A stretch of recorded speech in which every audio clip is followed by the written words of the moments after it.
Metroid Other M released for the Nintendo Wii in 2010, and I still remember the build-up to this game very well. Right from the beginning, Nintendo always presented this as a game that would have a very heavy focus on story that would really go into Samus's backstory and dive further into her as a character than any other game had done before. And then it came out, and everybody hated this game. Except for me, I kind of liked it when I first played it more than 10 years ago. But I haven't really touched it since then, and now that we have Metroid Dread on the horizon, I thought it would be fun to give this game another look, and see if maybe it actually is as bad as everybody says. And if you enjoy this video, please let me know by giving it a thumbs up and tell me about it in the comments down below. That sort of thing really helps me out a lot. Subscribe to the channel if you're new here. I upload every other Saturday. Follow me on Twitter. I'll make sure to leave the link to that in the description down below. And now let's get started. Metroid Other M begins with a brief recap of the events of Super Metroid. Immediately afterward, Samus reports her success to the Galactic Federation and thinks of how she actually feels a small bit of remorse for killing the baby Metroid. A little bit later, Samus receives a baby cry SOS signal from a Galactic Federation research vessel known as the Bottle Ship, and she goes to investigate. The game is primarily played in third person, but you can also change into first person mode at any time to either have a better look around or fire your missiles, although you can't move while you're in first person mode. You play the game with the Wii remote held sideways like an NES controller, and you have to start pointing it at the screen anytime that you want to switch into first person mode. The combat has a much faster pace than most Metroids, and it's easily my favorite part of the entire experience. When an enemy attacks, you can press one of the directional buttons to quickly dodge out of the way, and if you're charging your beam while doing this, that beam will become immediately fully charged. You can also pull off some really cool finisher moves by jumping onto certain enemies while charging your beam. These attacks don't necessarily guarantee a kill, but they do a lot of extra damage, so it usually is an instant kill, and it feels so satisfying when that happens. This game is a lot more linear and is much more story focused than other Metroids, even more so than Metroid Fusion. When Samus arrives on the Bottle Ship, she meets up with a squad of Federation soldiers led by Adam Malkovich, her former commanding officer during her time with the Federation, who she may or may not have done the sex with. And this brings up the most common complaint that I see about this game, which is that even though Samus still has her fully powered suit from the end of Super Metroid, for some reason she still thinks that she needs authorization from Adam to use any of her suit upgrades. And yeah, this is a very valid complaint, although I think I know why she goes along with it. Even though she isn't acting as a part of the Federation, she obviously doesn't want to start any conflict between herself and the Federation. I mean, she's there for the same reason as the Federation soldiers, so it only makes sense for her to cooperate with them. But why does she need authorization for things like her Varia suit and the gravity suit? I can understand needing authorization for stuff like the power bombs because the game tells us that they're capable of instantly vaporizing an entire human being, but the only thing the Varia suit does is protect Samus from the heated areas. Why does this need authorization? It doesn't affect anyone except for Samus, and it just protects her from harm. And Adam doesn't authorize this until well after Samus has started exploring the heated areas. There are times in life where it is better to ask for forgiveness rather than beg for permission. And I think that if you have a way to protect yourself from heat and you're going into a really hot area, that's a perfectly acceptable time to ask for forgiveness. And they set up Adam as a very reasonable character, so I can't help but feel like he would be understanding if Samus activated her heat protection when she started going into areas where she needed protection from heat. And then the gravity suit has the same issue, only instead of protecting from heat, it just makes it so that Samus can move through the water easier and not be affected by the areas of the ship that have altered gravity. And Samus doesn't even activate this until after Adam dies. I don't mean to harp on one thing like this, but it really annoys me that you have no choice but to constantly have your health drained as you go through these heated areas. Although the boss fight where you finally get the Varia suit is a pretty epic fight. And these areas with altered gravity are also a lot of fun to go through before you have the gravity suit. I think that this was a decision that was made so that the player has some sort of sense of progression. I mean, I don't really know a whole lot about game design, but I do know that most developers don't want the player to be fully powered right from the get-go, because then there's nothing to reward the player with later down the line. But couldn't they have found a way of limiting Samus that actually makes sense? Like, maybe do something for Metroid Prime where she starts out fully powered, but then an explosion damages her suit. Hell, I would have been okay with it if they had just copied that exact situation. A lot of people out there see this point as a complete betrayal of Samus's character, but I don't really see it that way.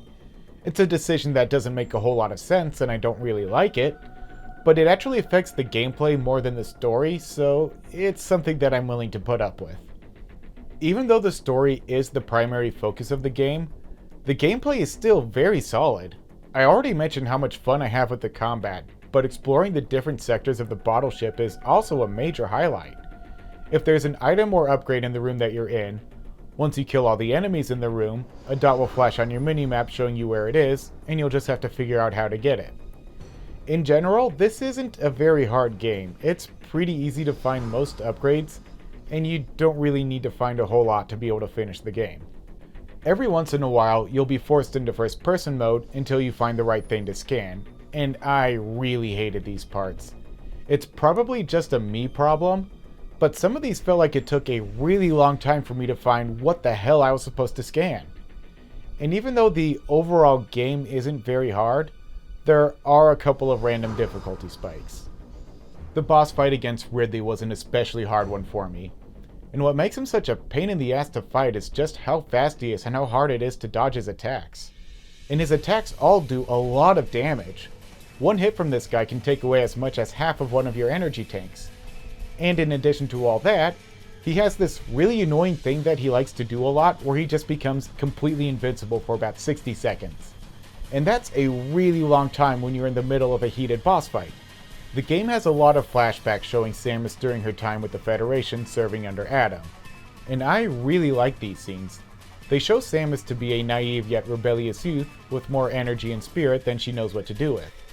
And this is in direct contrast with the Samus of the present, who was a lot more calculating, more insightful, and a lot more experienced.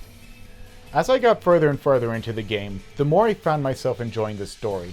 I really like how it dives into Samus's backstory, and it does a great job of showing us a more human version of this character rather than just some cold-blooded bounty hunter. The way that the story is presented is pretty spectacular as well, and the graphics are especially impressive. I played this on the Wii U with the backwards compatibility, and when these graphics are upscaled to 1080p, there were some points where I forgot that I was looking at a game from 2010. This genuinely looks more like a Wii U game than a Wii game to me. But the voice actor for the character Melissa Bergman did a really terrible job. I'm sorry, but this has to be one of the most emotionless performances that I've ever heard. And this character is an android, so maybe they didn't want the voice to sound too human. But in the story, they specifically state that this character develops emotions, and yet anytime that she talks, she just sounds like a text-to-speech program. I was not wrong. The humans were foolish, and I was forced to bring judgment on them. And yet, because of you, I failed. You must understand the weight of your crime. You must pay the price for what you've done. Speaking of voice acting, I've also seen a lot of people complain about Samus talking a lot in this game, but that really isn't true. She has a lot of inner monologue, but she doesn't really say a whole lot to the other characters. Now, that's not to say that she's completely silent. She still has conversations with these other characters, but she usually keeps them very brief. I've also seen a lot of people complain about how Samus's thoughts really seem to dwell on the Metroid baby from Super Metroid, and I could never really understand this complaint. I mean, this game takes place right after Super Metroid. I think that if someone brings an entire species to extinction like Samus has just done, it's going to weigh pretty heavily on their mind. She does say a few times that she knows the Metroids had to be eliminated for the safety of the galaxy, but that doesn't change the fact that she hunted every last one of them to extinction. She's conflicted between her rational mind that's telling her the Metroids had to go, and her emotions which regret having to kill them at all. I think it's actually a very interesting conundrum. The Metroid series is known for having a constant feeling of isolation, but that doesn't really exist for the majority of this game. It's sort of hard to feel isolated when you're constantly interacting with other characters. although that feeling of being alone does come back towards the end of the game as the rest of the Federation squad is killed off. And it's actually a much more powerful feeling when it comes more gradually like this. As Samus explores the bottle ship, she eventually learns that the Federation has been creating new Metroids on the ship. Not only that, but these Metroids have been genetically engineered so that they don't have their usual weakness against cold. To make sure that these new Metroids don't spread throughout the galaxy, Samus and Adam separate and destroy the lab that the Metroids are being created in. Someone has to detach the lab from the inside, so Adam sacrifices himself to ensure that the threat is eliminated. Then Samus finally activates her gravity suit and goes to confront the scientists who are in charge of the Metroid program. And I really wish that this game had a better final boss fight. Technically, the Metroid Queen here is the final boss and it's an okay fight, but there's still a little bit of story to go after it. And then you have this encounter against a bunch of really strong enemies at the very end of the main story. You're forced into first person mode for this and you just have to blast them with super missiles, and it feels sort of anticlimactic. If you start up your save file after the credits roll, you get an epilogue where Samus returns to the bottle ship to retrieve Adam's helmet before the Federation destroys it. This is where Samus finally lets herself use the power bombs now that no one else is on the ship.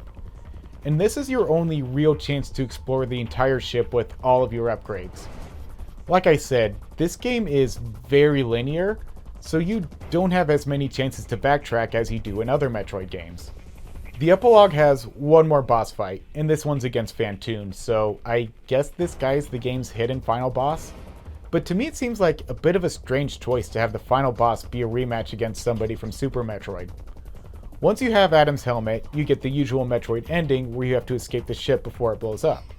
Although Samus does this escape in her Zero suit for no real reason. I'm really glad that I played through this game again. If I'm being completely honest, this probably is my least favorite Metroid game, and it is because of the decisions that were made with the story. But all the same, no matter how hard I try, I just can't think of this as a bad game. Actually, I think it's a great game. The only real complaint that I have is the whole thing where Samus needs authorization to use all of her stuff. Every other complaint that I have is just a nitpick when you get down to it. So I guess the question of whether or not this is a good game or a bad game is going to come to each individual person, and whether or not you're willing to let one questionable story decision ruin an entire game for you. For me, it didn't ruin anything at all, and I had a blast replaying this game. Thanks for watching, and I hope to see you next time.